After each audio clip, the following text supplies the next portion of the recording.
Everyone is arguing about Social Security. Politicians are debating it. Headlines are screaming about it. And while all of that noise is happening, a financial crisis that is already in motion, already destroying lives and already costing cities billions of dollars is sitting completely ignored in the background.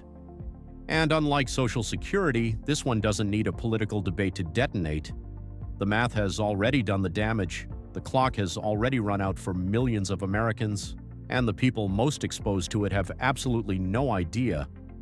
I'm talking about the public pension fund crisis, and the reason nobody is talking about it is the same reason nobody talked about Japanese government bonds before the carry trade started unwinding. It's boring, it's slow-moving, and it doesn't trend on Twitter. But the numbers behind this story are anything but boring. Because right now, public pension funds across the United States are sitting on a funding gap that some estimates put north of $1.4 trillion, and that gap is not shrinking, it's growing. To understand how we got here, you have to go back to the deal that started it all. For most of the 20th century, if you worked in the public sector, as a teacher, a firefighter, a police officer, a government employee, you were offered something that felt like a sacred promise. Work for us for 30 years, and when you retire, we will pay you a fixed monthly income for the rest of your life. No market risk, no volatility, just a guaranteed check every month until you die. That promise is called a defined benefit pension, and for decades it worked. Pension funds collected contributions from employees and governments, invested that money into bonds and equities, earned steady returns, and paid out retirements as promised. The math was clean, the system was stable, and millions of Americans built their entire financial future around that promise.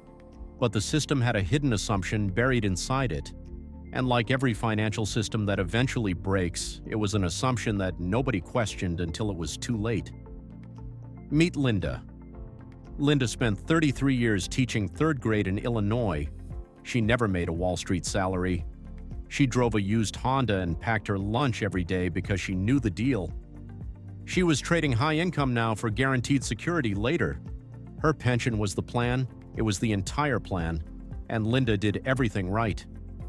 The problem is the people managing her money didn't, because pension funds don't just collect contributions and hold cash, they invest. And to make the math work, to ensure they can pay out every promised retirement check, they need to hit a specific annual return target.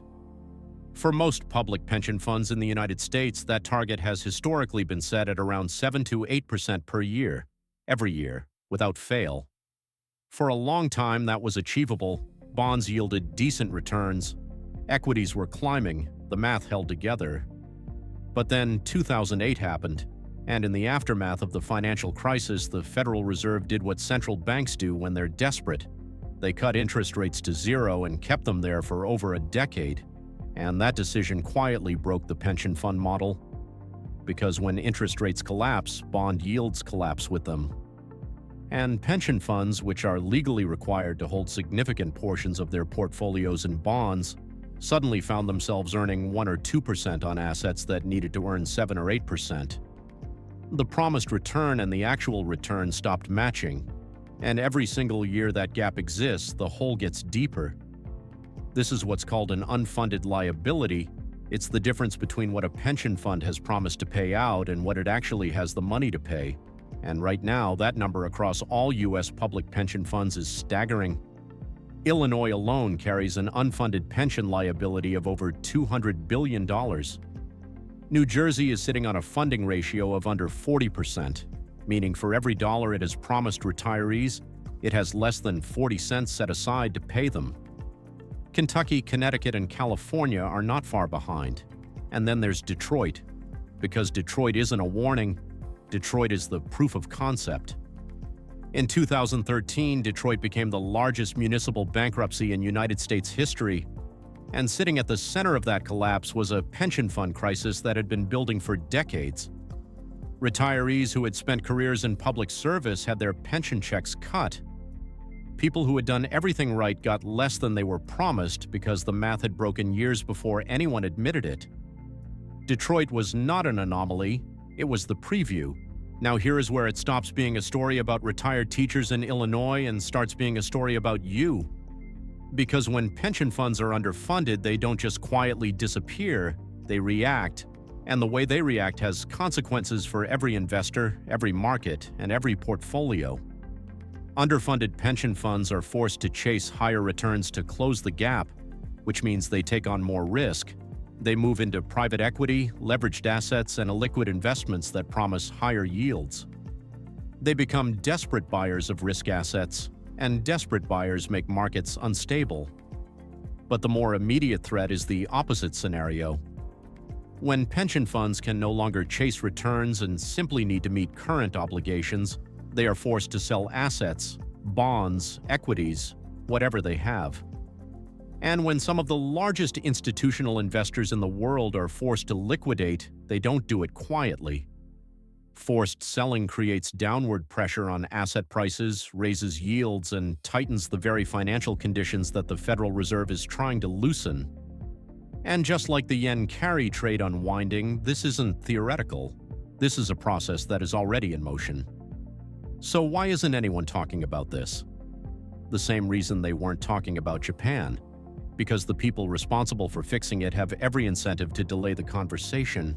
Politicians don't win elections by telling voters their pension is underfunded.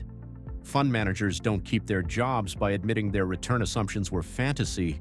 And the media doesn't get clicks by covering actuarial funding ratios. So the story stays quiet, the assumptions stay on paper, and the gap keeps growing. Ray Dalio said it clearly: the bond market is the backbone of all markets, and pension funds are one of the largest participants in that bond market. When their math breaks, it doesn't stay contained inside a government spreadsheet. It moves through the system. It shows up in municipal bond yields. It shows up in state tax hikes. It shows up in reduced public services. And eventually, it shows up in asset prices. Linda taught third grade for 33 years. She held up her end of the deal. And right now, across dozens of states, the system that made her that promise is quietly running out of road. This is exactly why I built this channel, because the real risks in markets are never the loud ones. The loud ones are already priced in.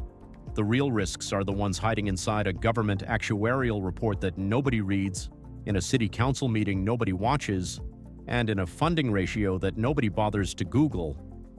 The pension fund crisis is not coming. For millions of Americans, it is already here, and the rest of the country is one recession away from finding out just how deep the hole really goes. If you want to stay ahead of the stories that actually matter, hit subscribe and turn on notifications, because I'll keep covering the things that traditional financial media won't touch. The boring stuff, the slow stuff.